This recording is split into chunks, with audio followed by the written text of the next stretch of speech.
Ladies and gentlemen, ang pinag-uusapan, inaabangan, at tinututukan ng buong Pilipinas at ng buong mundo. Ang hakbang ng matapang.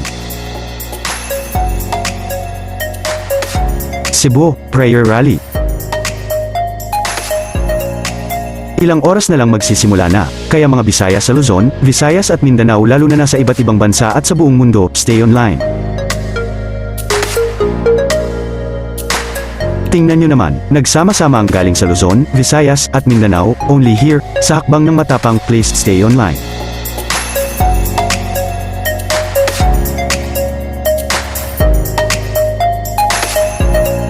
Kahit saang sulok man tayong lahat ay naroon sa buong mundo, basta't sabay-sabay tayong lahat para magkaisa sa ating hangarin ay walang makakahadlang kahit sino man.